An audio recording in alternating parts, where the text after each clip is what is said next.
घने जंगल के बीचों बीच एक पुराना पीपल का पेड़ था। उसी पेड़ की सबसे ऊंची डाल पर एक छोटी सी चिड़िया रहती थी जिसका नाम था रानो। रानो बहुत मेहनती और सीधी सादी चिड़िया थी।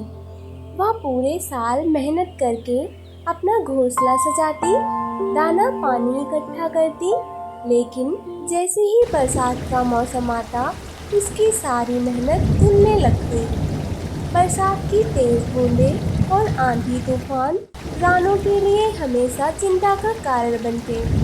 जब बारिश शुरू हुई तो आसमान में बादलों की गड़गड़ाहट गूंज उठी। हवा इतनी तेज थी कि डालियां हिलने लगी। रानो अपने घोंसले में दुबकी हुई थी। उसका दिल जोर जोर से धड़क रहा था। एक दिन बारिश कुछ थम गई थी। रानो को भूख बहुत लगी थी, इसलिए वह दाने की खोज में निकल पड़ी। जैसे ही वह एक खेत के पास पहुंची, अचानक ऊपर से एक काली छाया निकली। रानो ने सर उठाकर देखा तो उसकी आंखें डर से फैल गई। वह चील थी, बड़ी और ताकतवर शिकारी। उसकी तेज आंखें रानो को घूर रही थी। रानो ने सोचा, अगर मैं अभी नहीं भागी तो यह चील मुझे खा जाएगी। चील ने अपने पंख फैलाए और रानो पर झपट्टा मारने की कोशिश की। रानो घबराकर झाड़ियों की ओर चली गई और वहां जाकर छिप गई। चील ने रानो को ढूंढने की बहुत कोशिश की। आखिर थक हार कर चील दूसरी दिशा में उड़ गई। रानो ने राहत की सांस ली, पर उसका दिल अभी भी धड़क रहा था। थकी हारी रानो जैसे तैसे वापस अपने पेड़ के पास लौटी, लेकिन जब उसने ऊपर देखा तो उसका घोंसला टूट चुका था। आंधी और बारिश ने उसकी मेहनत की सारी चीजें बहा दी थी। अब ना घर बचा था, ना ही अनाज। रानो फूट फूट कर रोने लगी।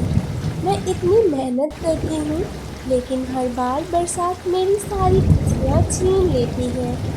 रानो ने हिम्मत जुटाई और अपने पड़ोसियों से मदद मांगी। सबसे पहले वह कौवे के घर गई। भाई कौवा, मेरा घोंसला टूट गया है, क्या तुम मुझे थोड़ी जगह दे सकते हो? तब तक मैं नया घर बना लूंगी। कौवे ने गुस्से में बोला, नहीं नहीं, हमारे पास खुद जगह कम है, तुम कहीं और देखो। रानो उदास होकर वहां से उड़ गई। फिर वह गौरैया के पास गई। बहन गौरैया, मुझे बहुत मुसीबत आ गई है, क्या तुम मुझे अपने घोंसले में जगह दोगी?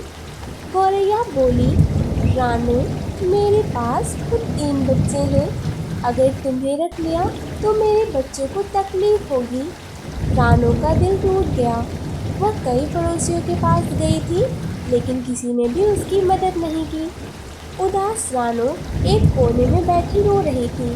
तभी उसकी नज़र एक बूढ़ी चिड़िया पर पड़ी, जो बरसात की वजह से भूखी प्यासी बैठी थी। उसके पंख गीले थे और वह कांप रही थी।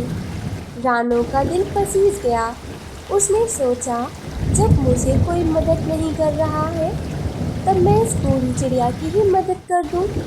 रानो बारिश में उड़कर पूरे जंगल में अनाज ढूंढने लगी। वह आगे बढ़ी तो उसे एक फल मिला। रानो फल लेकर उस बूढ़ी चिड़िया के पास आई।